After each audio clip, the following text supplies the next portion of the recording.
They say, Maxine, please don't say impeachment anymore. And when they say that, I say impeachment, impeachment, impeachment, impeachment. You've already said that you support impeachment of the president. I think it's certainly something that needs to be on the agenda. I absolutely do. I mean, Bill Clinton was impeached but not removed from office. We don't want to be in a situation where the president is deranged and we've got nothing that we can do about it.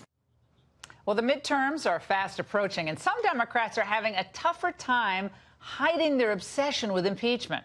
Ken Starr, the man who led the Clinton investigation in the 90s that brought about the former president's impeachment, calls the process hell for the country.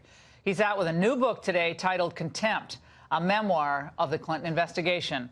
And we're also joined by former U.S. Attorney and Fox News contributor Andy McCarthy. Gentlemen, it's great to see you. Judge Starr, let's go to you first. I remember the 1998 like it was yesterday, and all that was happening at the time.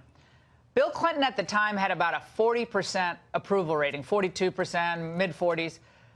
But after he was impeached, his rating, approval numbers started going up, up, up. Is that part of what you're thinking may happen here if the Democrats actually go for the brass ring on impeachment? Well, it could very well happen because the American people, and part of the message in my book, is be careful what you ask for, because I do think impeachment is hell. It's hell to go through for the American people. Even though there are very strong feelings on one side and then on the other side, that is not our system. We have impeachment in the Constitution. It's an important last resort. And the country did not feel as a whole that Bill Clinton, for all of his crimes, and he committed crimes and we proved that he committed crimes, that he should actually be removed in his last year and a half in office. We have elections in the country, and those elections mean something. Midterms coming up. Why in the world are the Democrats, some of the Democrats, seriously discussing impeachment? I think it's folly, but that's the politics. I think it's just very bad for the country. It is ultra divisive. Judge, if you could do it all over again, would you still accept the job as independent counsel? I mean, knowing what you know now. I know it's a ridiculous question in a way. But... No, I think about that question, and the answer is yes, I would.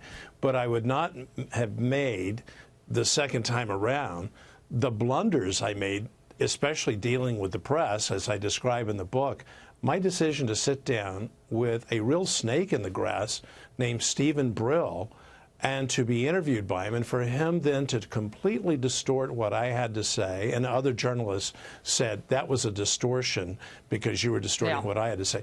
And that brought on an investigation and so forth. So when I think about how I conducted it, we tried to conduct it, and I think we did, with integrity. I'd make a lot fewer mistakes. And Rosenstein worked for your team of prosecutors way back when. Andy, I also want to get your thoughts on the new text messages released today by Congressman Mark Meadows. They show more communications between the former FBI agents Peter Strzok and Lisa Page, and to some, they point to a coordinated media leak campaign intended to harm President Trump. The correspondence ends with Strzok congratulating Page on an article being planted on Carter Page. Andy, your thoughts? Are there other ways to read this? Well, there are a couple of ways to read it, Laura, although I must say that, you know, when you have a situation like we have here, where you've had a lot of evidence of high-ranking FBI officials leaking, you have to take that into account. I've been in investigations where people, I don't know that they use this phrase as clumsy as, you know, our press leak strategy, but there are some times that you have to have a strategy because you're being killed by leaks and you're trying to tamp down on them. Then there's another way of looking at it, which has never been my preferred way as a prosecutor, but there are prosecutors who endorse this, and that is this idea of tickling the wires, this idea that you take information that you have from your investigation, leak it to the press so that it gets out, and then as you monitor your wires, see if the people who are mentioned in the stories say and do things that are indicative of consciousness of guilt or concealing evidence and the like. Again, I don't think that's a proper way to go about an investigation, but it is done. Well, his Strzok attorney, Aiton Goldman, said that the term media leak strategy in Strzok's text refers to a department-wide initiative to detect and stop leaks to the media. And then Mark Meadows responds to today by saying The American people aren't buying his misdirection. In fact, Mr. Strzok did lead an effort to control leaks. As his attorney suggests, it's worth mentioning that such an alleged effort was clearly a failure. It should raise questions whether there was a serious effort at all. And finally, Andy, on the issue of impeachment, you're very skeptical about the idea that the Democrats would either have enough people to vote for impeachment, members, or that they would be able to get any Republicans on board enough to get to that critical level. Well, I think if they were wise, they'd heed Judge Starr's sage words. But I think if they're just going to play brass knuckles, brass tacks politics, they're going to need more than a margin of a few congressmen or representatives in order to have enough in the way of numbers to get even the simple majority that you need to file articles of impeachment in the House. I just think they'll need a more comfortable margin if they want to go about that. All right, Judge, finally, does Mueller need to wrap this up, Judge Starr? I mean, it's like he hasn't gotten everything he's wanted. He didn't get Trump for a sit-down. Doesn't look like it's going to happen. Is it time to kind of get the show on the road here? Well, given what we know, there's no evidence of collusion. And I think that the American people have wanted to know that for a long time. The two indictments that have been returned do not point to collusion at all. So, yes, especially with respect to Russian collusion.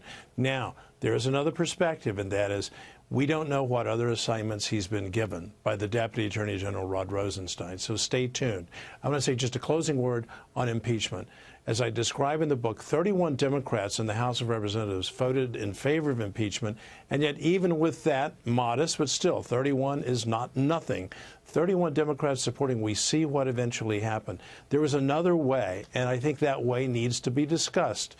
Is the impeachment process something that should be reserved for the gravest kinds of offenses, high treason and the like? Is that the way we should approach it? High crimes. Yeah, truly high crimes and misdemeanors. Let's get rid of parsing language and say this is the disruption of an election. So what should we do?